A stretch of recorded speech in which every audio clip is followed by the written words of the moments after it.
5 horas, boa tarde para você. Estamos no ar com a segunda edição do Jornal Câmara Notícia e você vai ver.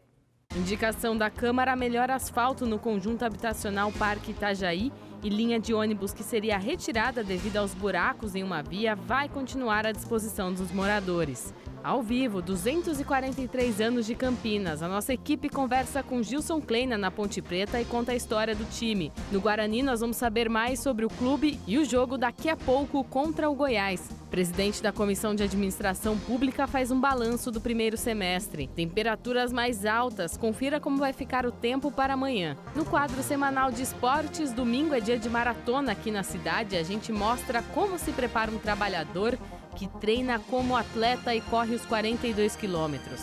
Legislativo, Cidade e Esporte, você acompanha agora.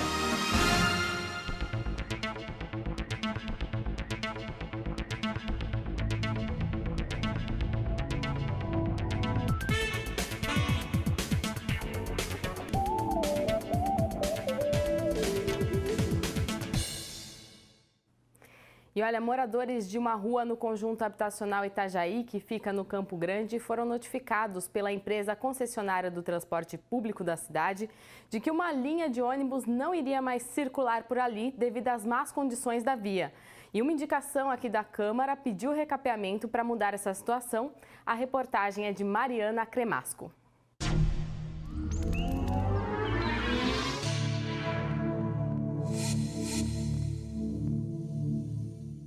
A rua Orlando Pascoal, que fica no conjunto habitacional Parque Itajaí, faz parte do itinerário da linha do ônibus número 212. No mês de maio, a via estava completamente esburacada. Estava cheio de buraco, os carros passavam com dificuldade, os ônibus a ponto de bater no poste, desviando dos buracos.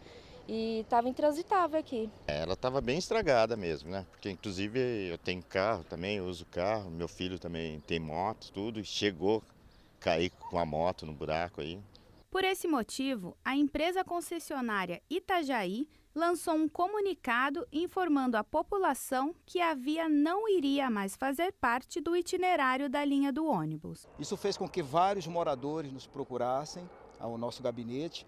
E nós fizemos uma solicitação, inclusive temos as fotos, fizemos essa solicitação e foi uma das respostas mais urgentes que eu tive em relação à prefeitura. Eles foram muito presentes, foram muito rápidos em fazendo com que hoje a rua esteja do jeito que você pode ver. Todos os buracos foram solucionados e a empresa não precisou fazer essa mudança de trajeto conforme eles tinham prometido. O pedido do vereador foi feito através de uma indicação, que é a ferramenta que o parlamentar possui para sugerir melhorias ao Poder Executivo sobre diversos temas. O parlamentar contou que já utilizou o documento em diversos outros pedidos recebidos por seu gabinete. Olha, para que você tenha uma ideia, a importância dessa ferramenta, nesses meus primeiros 6 meses nós já fizemos quase 200 indicações. Tivemos muitas respostas, essa aqui é uma delas. E essas indicações normalmente é através das pessoas que trabalham conosco, como também os moradores. As pessoas nos ligam, entram em contato e elas nos ajudam a identificar necessidades. E através disso a gente faz as indicações e dentro da medida do possível e dentro da urgência, a Prefeitura, através das suas secretarias, normalmente tem atendido. E olha, nesta semana nós estamos com uma programação especial aqui no Jornal Câmara Notícia.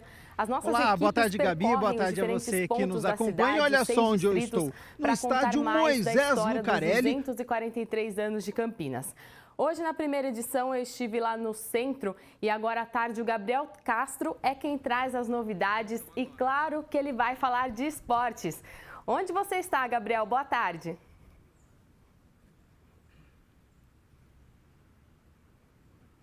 Olá, boa tarde, Gabi, boa tarde a você que nos acompanha. Olha só onde eu estou, no estádio Moisés Lucarelli, patrimônio que já foi tombado pelo Condepac, e agora a gente vai conhecer um pouquinho mais sobre essa história do majestoso. O estádio Moisés Lucarelli foi inaugurado em 12 de setembro de 1948. Demorou 12 anos para ser construído sem a ajuda de construtoras ou engenheiros. Foram os moradores de Campinas que, por meio de doações, levantaram e construíram a Casa da Ponte Preta. Na época, era o terceiro maior estádio do Brasil, perdendo apenas para o Pacaembu, em São Paulo, e o São Januário, no Rio de Janeiro. Por isso, recebeu o apelido de majestoso, pelo tamanho e a beleza. O nome do estádio homenageia o empresário Moisés Lucarelli, que foi o grande idealizador e quem ajudou a arrecadar fundos para a compra da área onde foi construído o estádio. A Casa da Ponte Preta já recebeu partidas internacionais, a seleção de Portugal antes da Copa de 2014 e o principal, toda semana recebe os torcedores. Falar de Campinas é falar do estádio Moisés Lucarelli.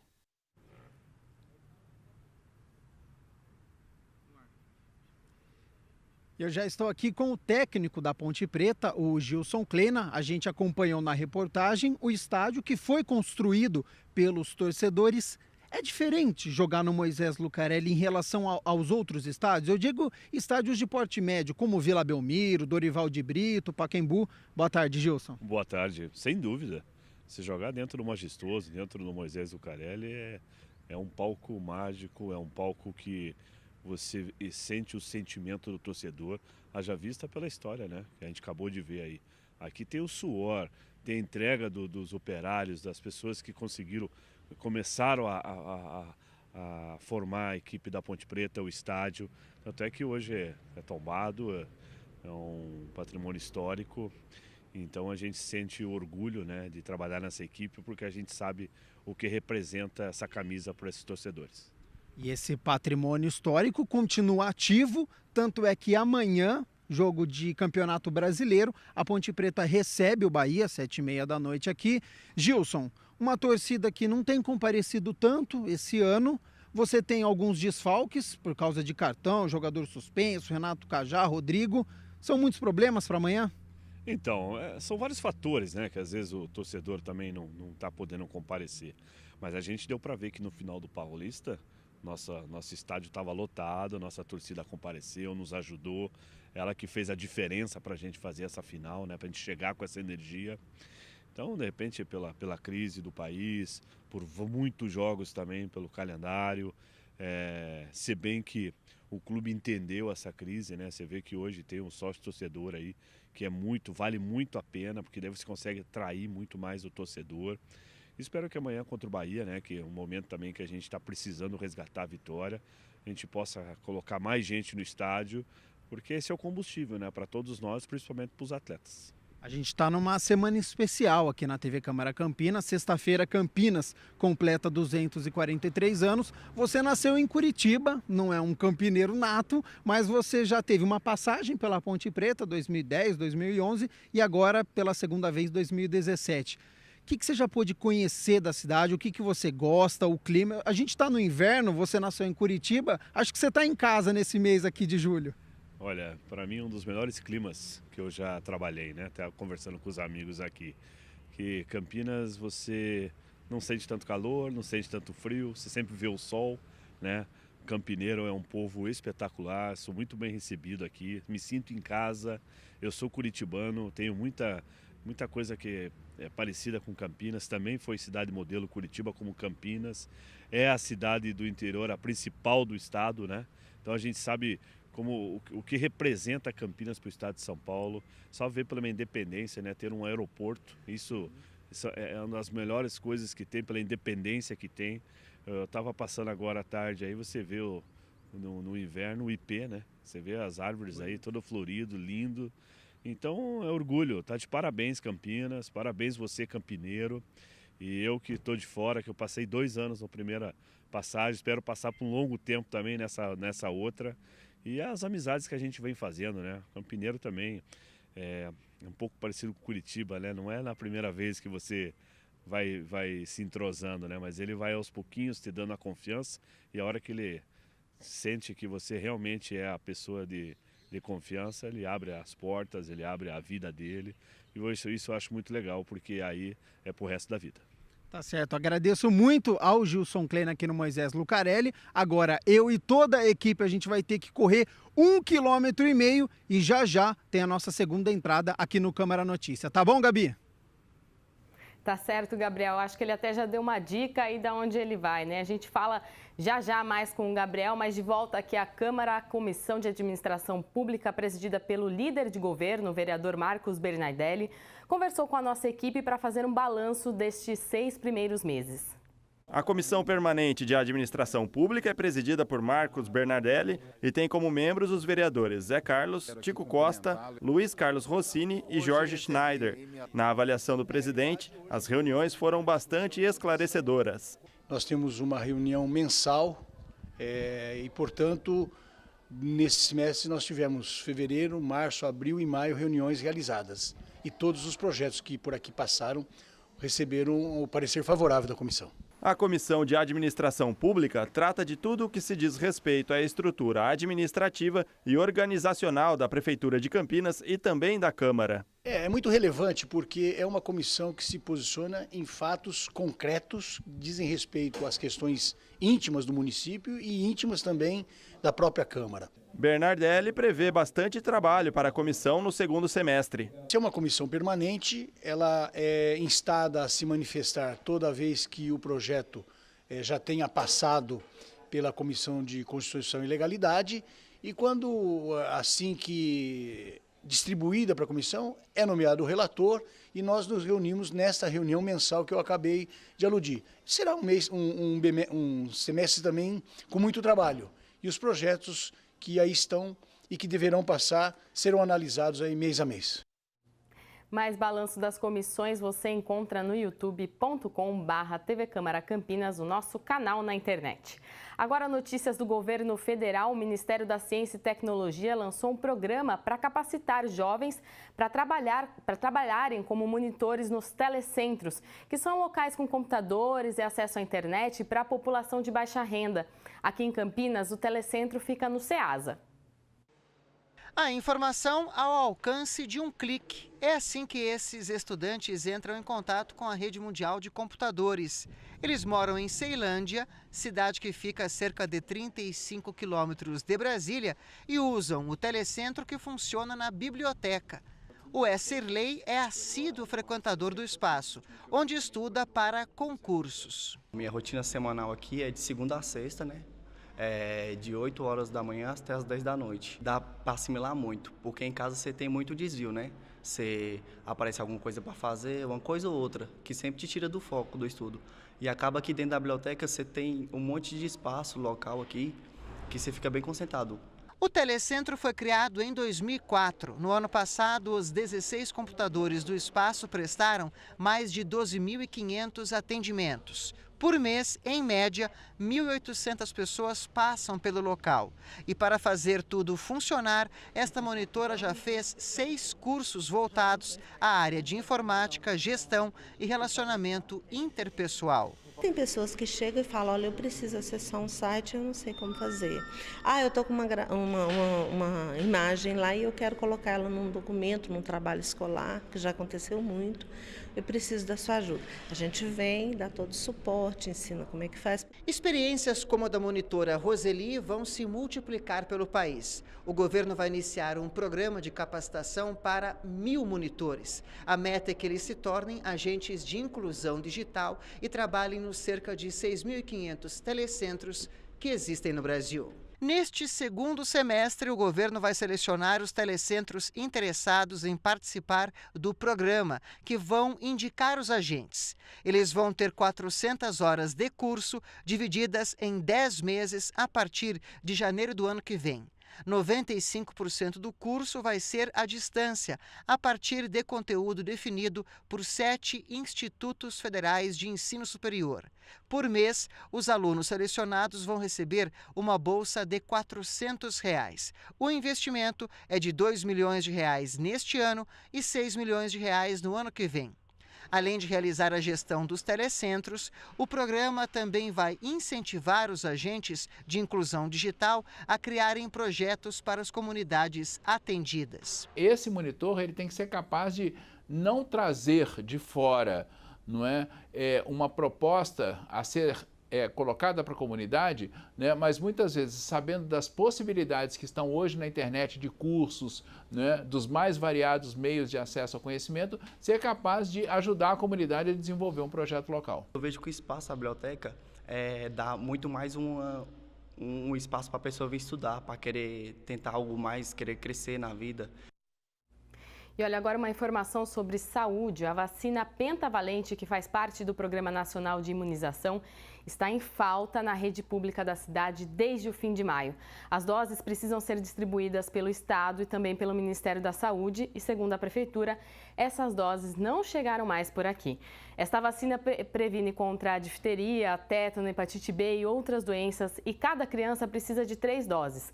Aos 2, aos 4 e aos 6 meses. A gente tentou uma explicação com a Secretaria de Saúde do Estado e eles informaram por nota que a aquisição e distribuição das vacinas é de responsabilidade do Ministério da Saúde e, segundo o governo estadual, desde abril nenhuma vacina foi enviada para São Paulo. Nós tentamos contato com o Ministério da Saúde, mas até o fechamento desta edição não recebemos nenhuma resposta. E daqui a pouco a gente volta a falar com o Gabriel Castro, que vai trazer os detalhes da partida que o Guarani tem logo mais. E ainda tem a previsão do tempo e a Maratona de Campinas é neste domingo. Você aí de casa tem ideia de como é a preparação para correr os 42 quilômetros da prova? Já já a gente conta para vocês. Agora são 5 horas e 16 minutos.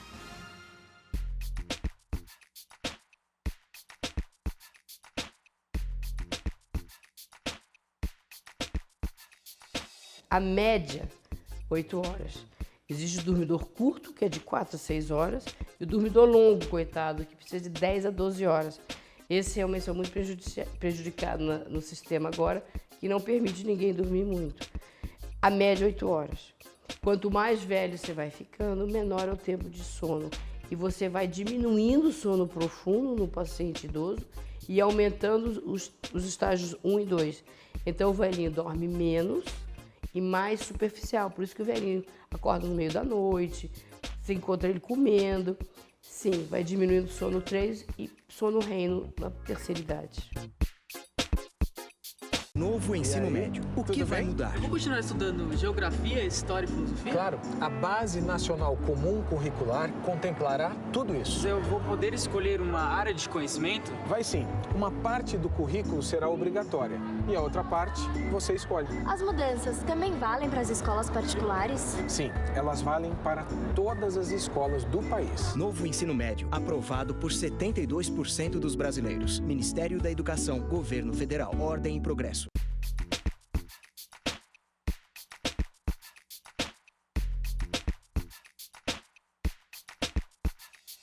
Se você tiver uma queimadura, algumas coisas a gente tem que ter como parâmetro de atitude. O primeiro deles é interromper o processo da queimadura. Se você tem chama, você extingue essa chama, você retira a roupa. Se a queimadura é química, é colocar sobre água corrente, deixar sobre água corrente para que você remova esse agente químico.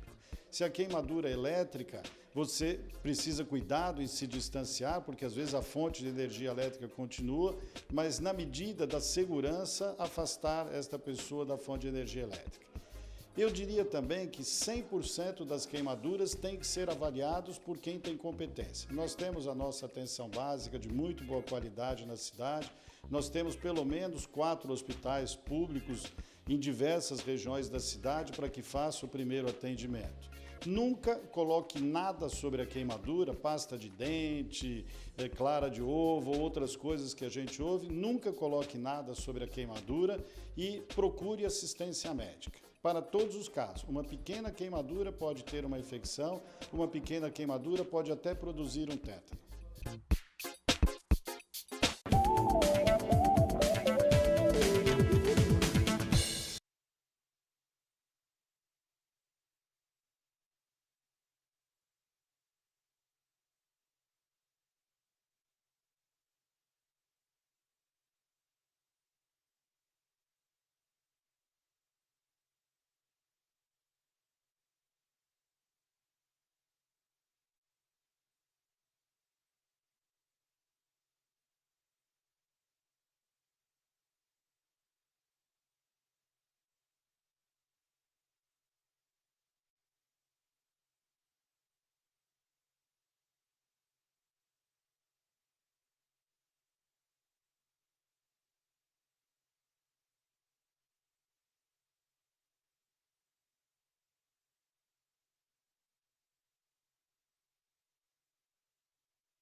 A gente volta com a previsão do tempo. O clima continua seco e firme, assim com sol até o fim de semana.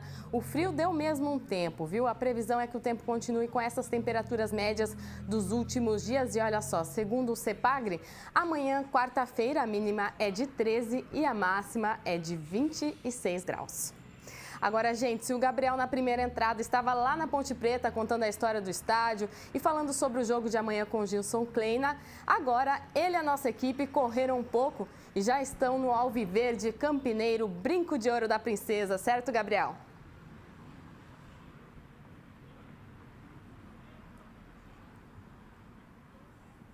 Certíssimo, Gabi. Sorte que a diferença entre os estádios é de 1,5 km. Toda a equipe está em forma, chegamos aqui rapidinho. E já que eu tenho ao fundo aqui a Casa Bugrina, daqui a pouco vai ter jogo aqui, ó. Depois da derrota para o Juventude em Caxias do Sul por 2-0 no sábado, o Guarani tenta hoje, diante do Goiás, a reabilitação. A equipe está na segunda posição com 22 pontos. 5 acima do quinto colocado, que é o Ceará. Para a partida de logo mais, contra os goianos, o técnico Oswaldo Alvarez vai ter que quebrar a cabeça, já que o atacante Eliandro segue fora com lesão na coxa. Rafael Silva ainda não foi nem inscrito. E Fernando Fumagalli sentiu uma pancada na coxa e é dúvida. Duelo muito parecido, de times verde e branco, que começam com a letra G e para por aí.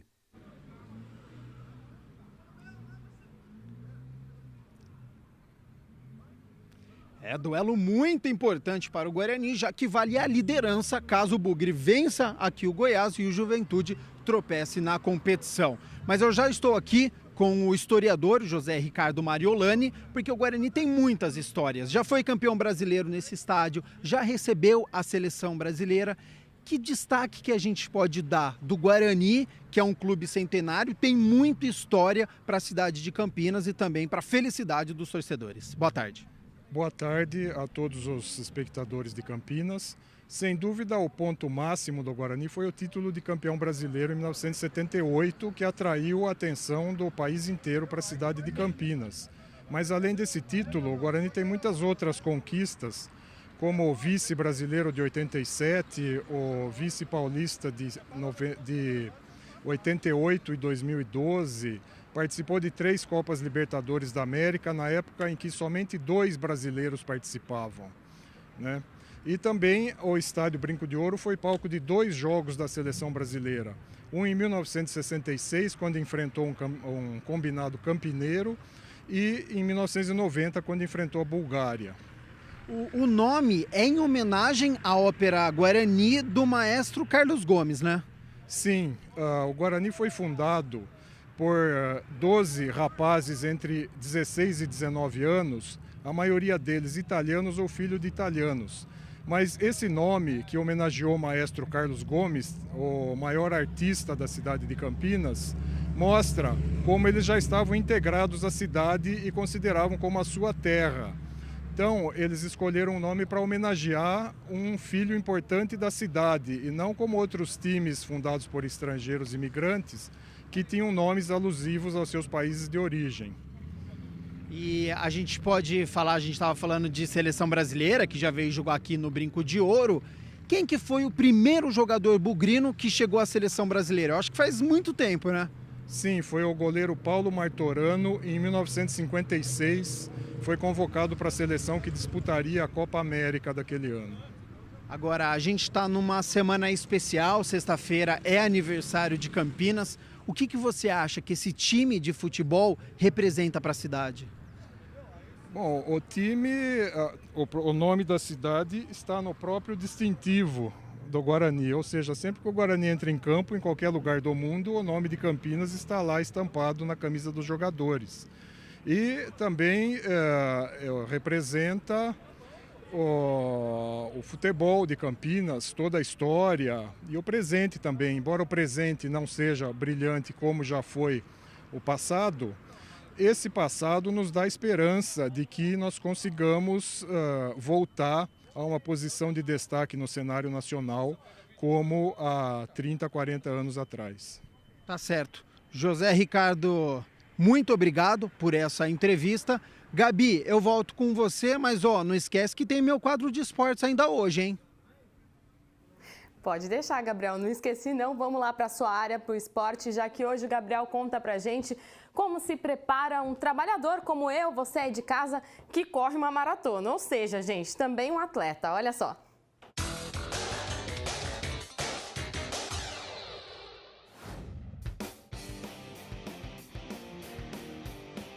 Olá, o Olho Esporte aí desta semana vai ter que correr muito atrás do maratonista Thiago Miguel. Isso porque ele vai participar de uma competição importante. Mas só um detalhe, eu estou de calça jeans.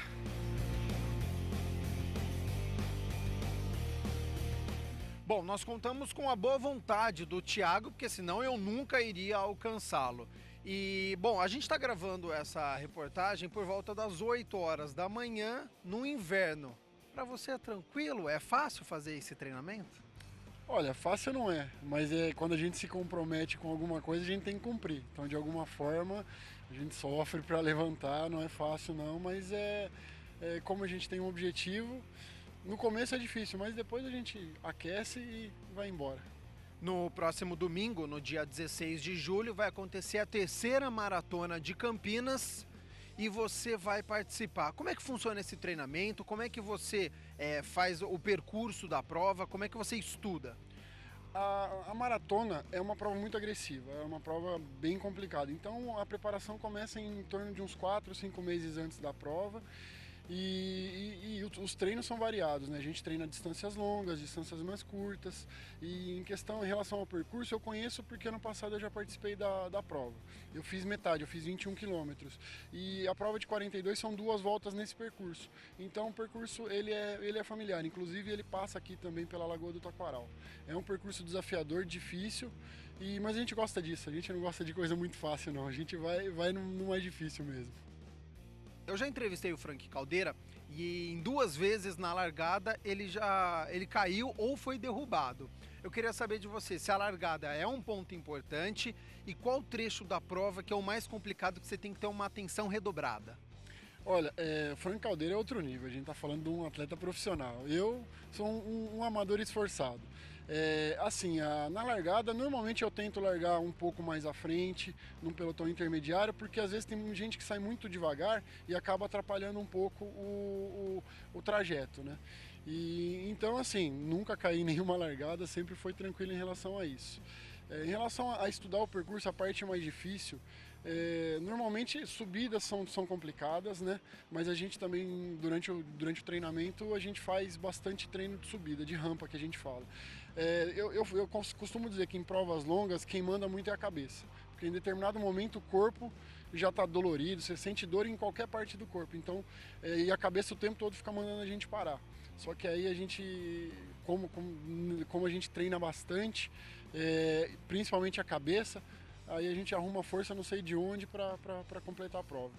Você falou que é um atleta amador, quer dizer então que você tem uma outra profissão. Como é que você concilia as duas coisas? Esse treinamento, porque não é fácil, 40 quilômetros, 42, já foi numa outra maratona, com o seu outro trabalho? Na verdade, no horário comercial, trabalho como representante comercial e os meus treinos normalmente eu me dedico à noite, né? Tem muita gente que vai bem cedo, bem de madrugada para fazer os treinos. Eu prefiro fazer os treinos à noite. Nesse inverno eu estou sofrendo bastante porque o frio tá bem complicado. Mas dá para conciliar. É difícil porque a gente acaba abrindo mão de algumas outras coisas pelo treino, né? Pelo objetivo maior que realmente é correr a maratona. Mas dá para conciliar sim. Nos finais de semana, como hoje, por exemplo, dá para treinar de manhã, mas durante a semana o meu treino é à noite mesmo. E antes de encerrar, eu tenho um desafio final para você. Já que você vai competir os 42 quilômetros dessa maratona, essa é a distância entre as cidades de Campinas e Morungaba. Topa esse desafio para treinar já? Posso começar? Por favor. Vamos embora.